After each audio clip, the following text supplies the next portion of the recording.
सभी को नमस्कार। आज हम बीए पार्ट सेकंड के अंतर्गत संसाधन भूगोल में कृषि प्रदेशों के बारे में पढ़ेंगे। तो जैसे कि पिछली क्लास में हम पढ़ चुके हैं कि डी व्यूटलेसी ने संसार को 13 कृषि प्रदेशों में बांटा है और उनके बांटने के आधार हैं, 5 आधार हैं, उनके बारे में भी हम बात कर चुके हैं।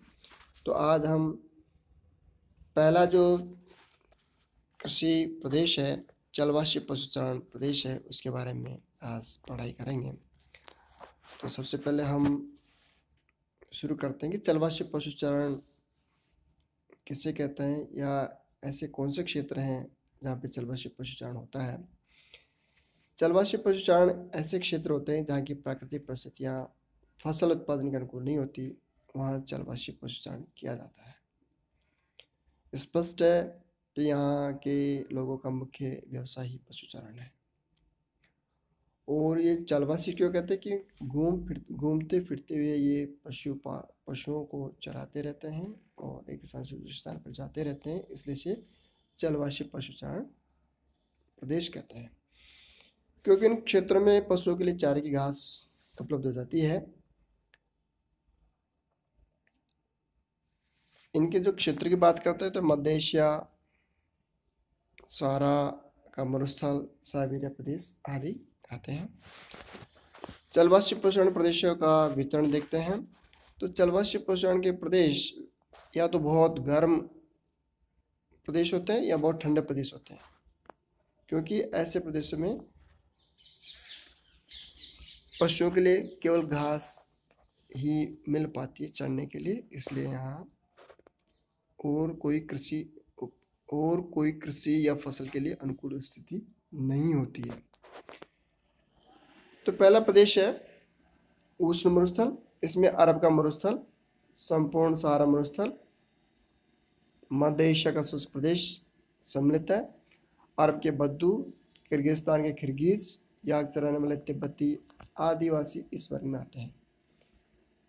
भेड़, बकरियां, ऊंट, खच्चर, घोड़े पाले जाते हैं, जिनका उपयोग सामान ढोने, मांस, दूध प्राप्त करने में करते हैं। दूसरा प्रदेश है उष्ण घास स्थल। इसे सवाना क्षेत्र भी कहते हैं। इन घास स्थलों का वितरण पूर्वी अफ्रीका में कीनिया, युगांडा, सूडान, वेनेजुएला में जो घास के मैदान है, उष्ण कटिबंधीय घास के मैदान है, उनको लानोज कहते हैं। इसी तरीके से ब्राजील में जो घास के मैदान है, उष्ण घास के मैदान है, उनको हम कंपोज कहते हैं। और क्वींसलैंड यानी ऑस्ट्रेलिया, तो ये उष्ण घास स्थल है जहाँ पर जलवाष्य पशुचारण किया जाता है। या गाय, बैल, भैंस, बकरियां आदि पशु पाले जाते हैं। तीसरे क्षेत्र हैं पर्वतीय घास स्थल, रॉकीज, एंडीज, आल्पस। रॉकीज उत्तरी अमेरिका में, एंडीज दक्षिण अमेरिका में, आल्पस यूरोप में, हिमालय एशिया में आदि के पर्वतों के ढालों पर पाए जाने वाले घास क्षेत्र में पशुपालन किया जाता है, जो सामयिक स्थानांतरण करते हैं। इसे मौसमी प्रवास, ट्रांसहुमेंस भी कहते हैं। यहाँ केवल भेड़ व बकरियां ही पाली जाती है। जैसा कि यहाँ पे एक शब्द है मौसमी प्रवास। मौसमी प्रवास से तात्पर्य है कि यहाँ पर पशुपालन के जो स्थल हैं वो सामयिक होते हैं। जैसे कि गर्मियों में ये पहाड़ों के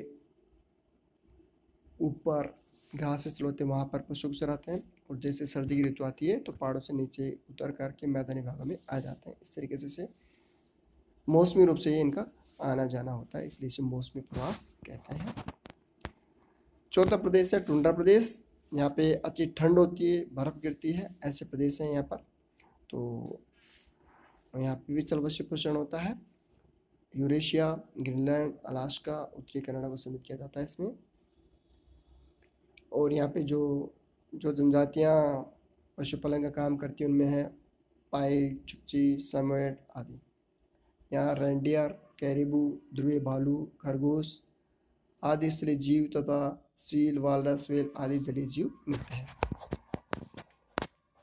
इससे पहले हम इनकी विशेषताएं पढ़ने से पहले हम एक बार नक्शे में इनके एरिया को देख। जलवाष्य पशुचारण प्रदेश डॉट डॉट से इसको दिखाया गया है। तो हम देख पा रहे हैं कि अफ्रीका में सहारा का मरुस्थल है, अरब का मरुस्थल है, एशिया में मध्य एशिया का मैदान है। यहाँ हम ऑस्ट्रेलिया में देख रहे हैं, उष्ण मरुस्थल है। और यूरेशिया का ये ठंडा प्रदेश है, ग्रीनलैंड है, कनाडा का क्षेत्र है, ये ठंडे प्रदेश है। इन क्षेत्रों में जलवायु पश्चिम पश्चिम प्रदेश की क्या क्या विशेषता है?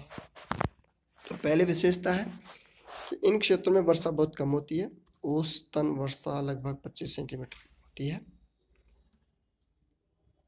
दूसरी विशेषता है वर्ण पोषण के लिए प्रतिकूल पर्यावरण होने के कारण विरल जनसंख्या यानी लो डेंसिटी मिलती है।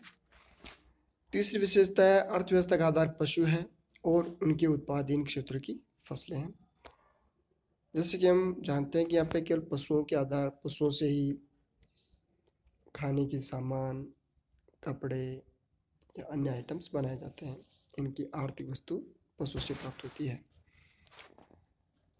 चौथी विशेषता हरी घास केवल वर्षा के बाद उपलब्ध होती है, जो बाद में तेज धूप में सूख जाती है।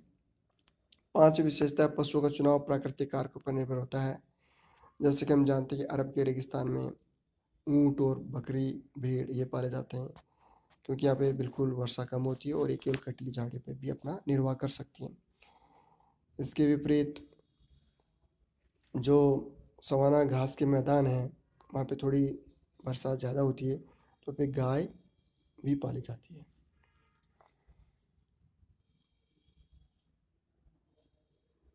कैंपोज है वहाँ। छठी विशेषता है संपूर्ण क्षेत्र में कठोर सर्दियाँ, गर्मियाँ तथा कम वर्षा होती है। सातवीं विशेषता इनका मुख्य भोजन मुख्य रूप से पशु से प्राप्त दूध, मांस, दही यही होता है। प्रमुख फसलें, यहाँ कृषि कार्य नहीं होता। यहाँ भेड़, गधे, ऊंट, कुत्ते, बकरी, याक, घोड़े तथा अन्य चौपाए पाले जाते हैं, जिनका उपयोग ऊन, दूध, मांस तथा चमड़ा प्राप्ति के लिए किया जाता है। अब हम बात करते हैं भौगोलिक तत्व। यहाँ की कैसी जलवायु है, यहाँ की कैसा मानव का रहन सहन है। इस कृषि प्रदेश में जलवायु की दशाएं विषम पाई जाती हैं। वर्षा की कमी, अत्यधिक गर्मी या उच्च शीतलता आदि के कारण यहाँ केवल नाम मात्र की घास उगती है तथा फसलों का उत्पादन करना यहाँ संभव नहीं है। यहाँ केवल पशुपालन ही किया जा सकता है। नमी की कमी के कारण घास युक्त चरागाह भी बहुत कम तथा दूर दूर पाए जाते हैं, इसलिए पशुओं को एक स्थान से दूसरे स्थान पर ले जाते रहते हैं, जिसे हम पहले ही बताया गया ट्रांसहुमेंस कहते हैं। जहाँ भी घास युक्त चरागाह मिलते हैं वहाँ की ओर ये लोग अपने पशुओं के साथ स्थानांतरण कर जाते हैं। पशुओं के साथ हमेशा घूमते रहना पड़ता है इनको, इसलिए इनके स्थायी निवास नहीं रहते। वर्तमान समय में खानाबदोश पशुचारण के प्रदेशों की सीमा में लगातार परिवर्तन होता जा रहा है तथा लोग खानाबदोश पशुचारण की जगह स्थायी कृषि करने लग गए हैं। यही कारण है कि समान प्रकार के भौगोलिक वातावरण में उत्तरी अमेरिका, दक्षिणी अफ्रीका एवं ऑस्ट्रेलिया में पशुपालन व्यापारिक स्तर पर किया जा रहा है। यहाँ उल्लेखनीय बात है कि जलवायु की परिस्थितियाँ कई जगह या बहुत जगह समान है, लेकिन वहाँ का जो पशुपालन है कहीं पर तो जीवन निर्वाह के रूप में ही है, कहीं पर व्यापारिक है। तो उसका कारण वहाँ के जलवायु के प्रति वहाँ के लोगों का इंटरेक्शन है, वहाँ के लोगों ने कैसे उसके प्रति बिहेव यानी अंतरक्रिया की है, उससे उसमें अंतर आया।